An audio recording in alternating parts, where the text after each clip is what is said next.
Season 5 of Unapologetically Woman. We're celebrating phenomenal women all across Kentucky who make no apologies for their perspectives or the impact that they're making in the community.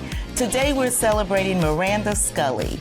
Miranda is a wife, a mom, and Director of Family and Community Engagement with Fayette County Public Schools. Unapologetically Woman, Miranda Scully, that's you. Congratulations. Thank you. Thank you for having me.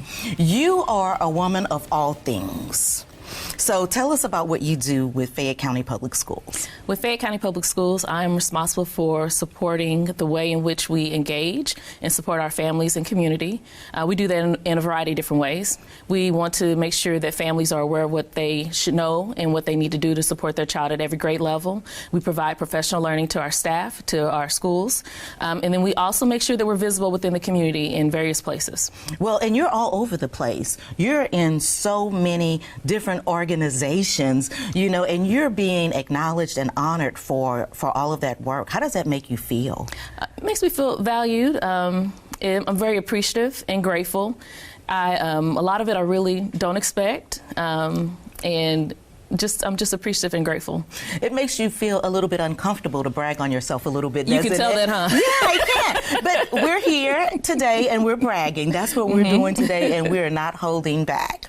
So let me go in this direction. Okay. You have an amazing family, but you are outnumbered with boys. I am. Your husband, the 2 boys, and the dog. Even Jack's a boy, yes. I know. I saw that. I said, she is totally outnumbered. So you guys do a lot of WWE in your house. We are a WWE family, absolutely. And so do they wrestle and do all of that? How does that work out? So I originally was not a WWE fan. My husband is. He grew up watching wrestling, so it's one of those things that you take on when you are interested in someone. And so we, on Monday nights, we watch wrestling Raw with the boys, eat pizza. Friday nights we eat wings and watch SmackDown, and the boys, they do wrestle. I was a lot of anxiety over winter break because I told people I'm glad that we have accident insurance on the boys because they were going at it. They're just doing it. And is Joe down there with them, or is he just sitting back like proud dad? Because don't get me in trouble. You know he's wrestling with them. I know he is. He is. He's a big bundle of joy himself. Yeah. And you know, he's so proud of the boys, and you have no idea how much he brags on his family behind your back. Oh, I love it. You brag about him too. Yeah, you guys have all of that. So we've had a lot of snow and inclement weather over the last 2 weeks coming back from winter break. What is your responsibility to the families during this kind of situation? Well, I serve as support to our leadership that has to make the decisions, those that are out and about driving the dangerous roads or hopefully safe roads to determine if we're going back to school. I'm fall under public engagement, and within that is communication. So our communication side of the house tend to take care of crisis response. They'll take care of things with weather notification, and then we are there to support and give insight and help with distribution of information. And not just that, not just during inclement weather, but even going back a couple of years ago to, back to COVID time, you guys were boots on the ground right from the public school system. We had to be. Our heartbeat is students, community, families, and so being able to stay in tune to try to ensure that we are serving as a bridge where we can, that we're visible. We're boots on the ground, and our family resource youth service center coordinators within our schools, like they're boots on the ground and front line as well. And so we have an amazing team with FCPS that supports our families. And you guys do everything when it comes to students that may need food, clothing, shelter. You guys are all in everybody's business. We are. We have the saying, we started saying that FACE is all the things. So whatever it takes, whatever is needed to support our families, to support our students, to support our communities, we're going to do that. Whether it's being frontline, feet on the ground, or it's being within the rooms where meetings are taking place and making sure that families' voices are within that space. And you say that, and whatever they need, we're going to do that. Where do you get that passion from? Is that something that happened in your childhood or in your family life? Where do you get that passion from? I grew up in a community from Paducah, Kentucky, and within that community, despite no matter what was going on in our household, no matter what we faced, whether we had money, didn't have money, I was very fortunate, me and my siblings were very fortunate to be surrounded by a community, to be surrounded by a school staff that cared. I grew up in a Boys and Girls Club, I ran track, I played basketball, band, and even though we didn't have the money, it was never an obstacle for us being able to participate. And so I'm just very grateful to have that type of community growing up, to have people that made sure that my parents didn't have to feel bad about what they were able to provide or not provide. And so I feel like it's my responsibility. And now I'm very fortunate to be able to provide that to our community and to our families. And our families are very fortunate to have somebody with a passion such as yours in that position, because it matters. Everything that happens with the student matters. It does. It does. And knowing that our students don't live in isolation, knowing that, you know, when our families have what they need, that better supports our students. When our communities have what they need, that better supports our students. And so just knowing that everything that we do to be interconnected in different ways is important. And you are really interconnected on every level. You're a member of Alpha Kappa Alpha sorority. I am. Okay. Yes, she is. 25 years this year. 25 years, and that's public service as well. It is. And so you're just really grounded in giving back to the community. I feel like I found myself within being a member of AKA, a member of Alpha Kappa Alpha. As an undergrad, being new to Lexington, finding that community, that sisterhood, and being more connected through that, being more connected with Lexington. Like, it's truly made Lexington home now. And I give my sorority credit for that.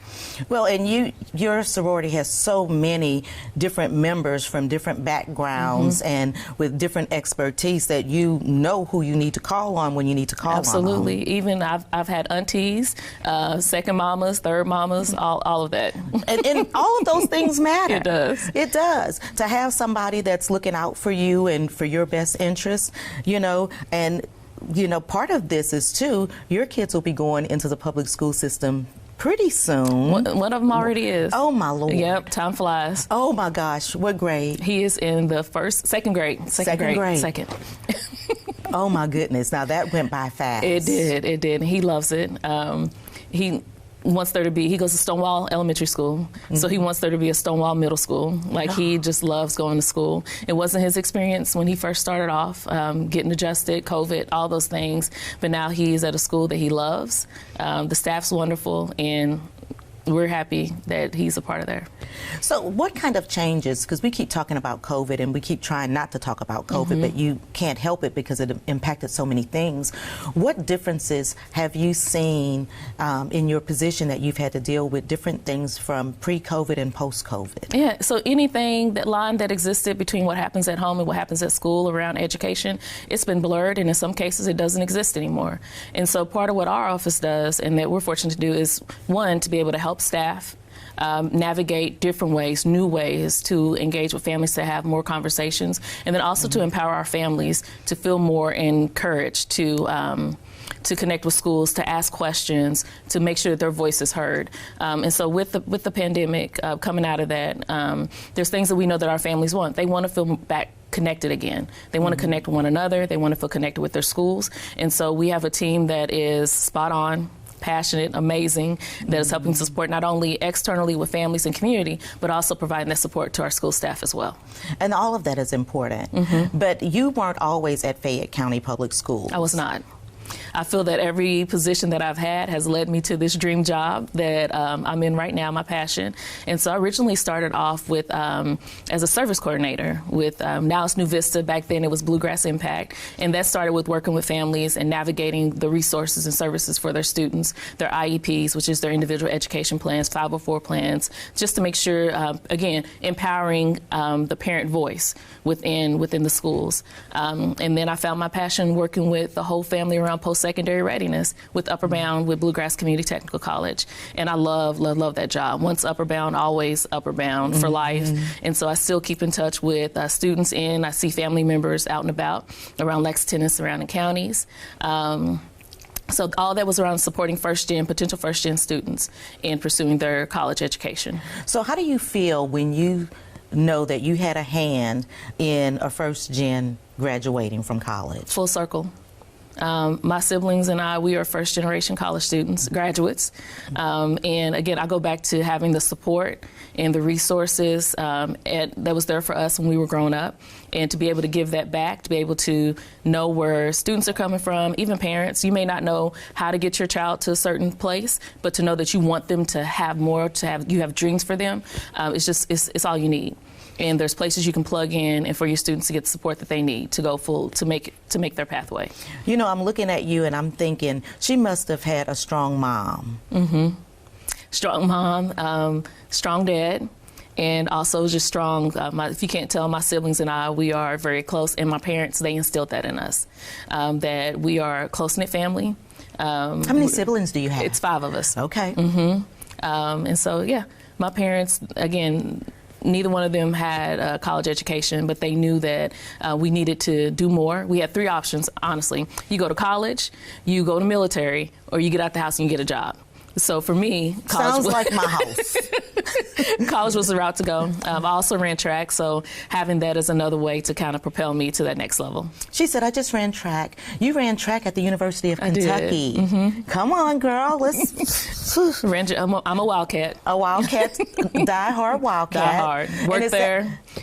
Even worked there, so most of my stuff is UK. Now, is that where you met Joe? I actually met Joe the summer of when I was at Upper Bound. He went to take one of his mentors out for lunch, and I love food, so he offered to bring me back food. Okay, so you invited me to lunch, and I said I couldn't go, and then he turned around and said, "You want me to bring something back?" And I was like, "Yeah." So that's all it took.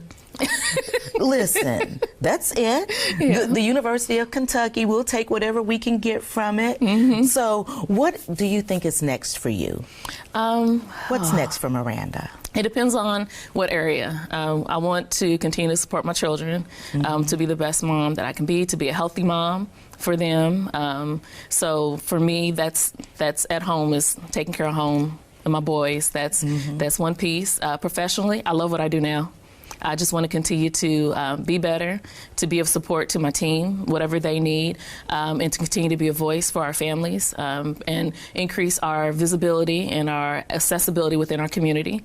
And I'm also working on a doctorate. I was getting ready to say that. You said you want to be better, but you really mean that. You put your money where your mouth is, yes, because you're working on that doctorate right now. I am, and it reflects the work I get to do right now. One thing around family engagement is that we have staff and teachers that want to engage with families. They want to have that type of relationship that propels students into that next step in life. But a lot of our staff, our teachers, may not have received that training as part of their degree. And so I'm very passionate about making sure that our staff, that our teachers, that they're equipped with what they need to be able to support students, and by partnering with families. Well, and you're doing it in real time, because things change over time and methods and processes change. It and does. You're in there right at the right time. Yeah, and I mean, I believe God's timing is everything. And so even the timing, even like following the pandemic and having the right people and just being able to get the support of our superintendent and our leadership around family engagement, the importance of that has been key. And so you said God's timing is everything. Even when you had to be patient? I had to be patient in multiple ways. Professionally, we went from one person to then have another person, Rose Santiago. We called ourselves, partners in crime. And that's a making great good partner trouble to have. Yes. And so from us two to now, we are family community engagement. She's in another role, but family community engagement is a team of 15 now. That's awesome. And you've been at Fayette County for over 20 years, is that right? 8 years. 8 years. 20 years. Close to retirement, no. 20 years around supporting education, supporting families, over 20 years there. But 8 years with Fayette County Public Schools. Wow. Well, we want to keep you there. I want to stay there. Yeah, get your doctorate and get on right back over there where you're supposed to be with these families. Listen, we could sit here and go back and forth all day, but I want to give the last word to you. So for young girls or young women that are looking at you and, thinking that they might like to be like you someday, what kind of advice would you give them? So for 2025, or every year, I pick a word that I want to hold on to for the year. And so for this year, my word is embrace. And so what I would tell any young girl, young woman is just to embrace who you are, embrace who you're going to be, embrace the good times, the bad times, and persevere. So I'll just say just embrace and keep going. Thank you, Miranda. Thank you. Congratulations. Thank you so much. You guys heard it from Miranda Scully. Just embrace where you are. One thing that I know for sure is nothing lasts forever. Bad times never last forever. So embrace where you are and keep moving forward. And continue to watch as we celebrate other phenomenal women just like Miranda. We'll talk to you soon.